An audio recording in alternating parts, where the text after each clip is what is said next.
Deauthentication attacks. So we're still in our first section of the course, which means all the attacks that we're going to talk about are attacks that we can launch on any network that is within our Wi-Fi range, even if the network has encryption, even if it uses a key, and even if we don't have that key. So we don't have to connect to any network to launch these attacks. The deauthentication attack is very useful. It allows us to disconnect any device from any network that is within our Wi-Fi range. To do this, we're going to spoof our MAC address to the target client MAC address. So the target client is the client that we want to disconnect. We're going to pretend to be him, and we're going to send a deauthentication packet to the router. So we're going to tell the router, I want to disconnect from you.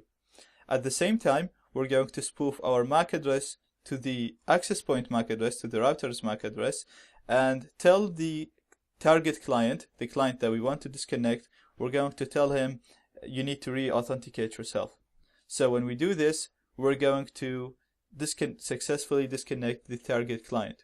So we're going to pretend to be the target client and tell the access point that we need to disconnect from you, we want to disconnect from you. And then we're going to pretend to be the access point and tell the client, you need to reconnect, if you need to re-authenticate yourself. When we do that, the connection is lost. We're going to use a tool called AirPlayNG to do it. So let's see how we can do that.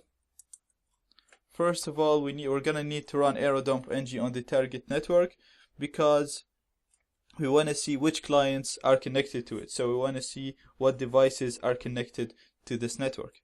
So our first command is going to be AeroDumpNG. And I'm not going to need the right option, so I'm just going to delete it here. So all I'm going to need is AeroDumpNG channel. We put the channel of the target network, and BSSID, the MAC address of the target network. And we hit enter. And now we're sniffing on my target network, which is UPC62.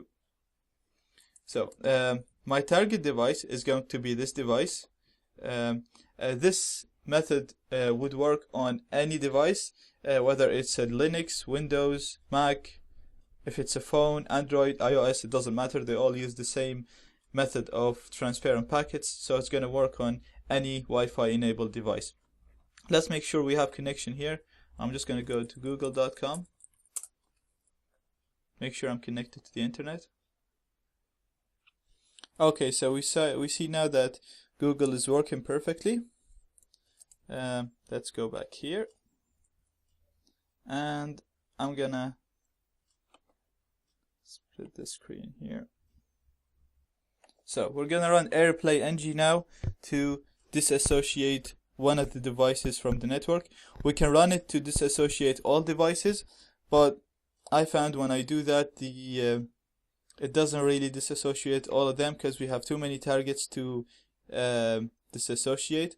So I'm gonna choose one target, which is going to be this device, the device that we just saw. So it's going to be AirPlayNG,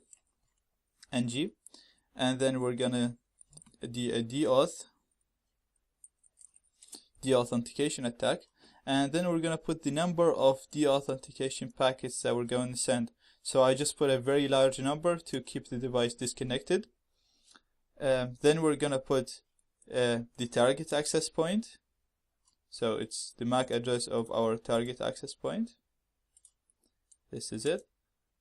And then we're gonna put the source or the client MAC address. That's the device that we want to disconnect, and it's this device here.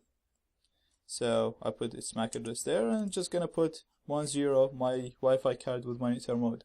So again, AirPlayNG, deauth, the number of packets, then we put the MAC address of the target AP, and then the MAC address of the device that we want to disconnect.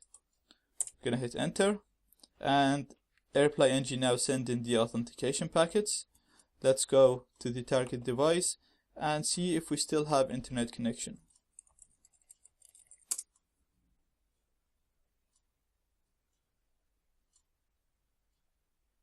And as you can see, we lost our connection, and it's now trying to reconnect. It's not going to be able to reconnect because we're still sending the authentication packets. So this device is successfully disconnected, and we can launch this attack on any network that we want without we don't need to know the username, we don't need to know the password or the key to that network.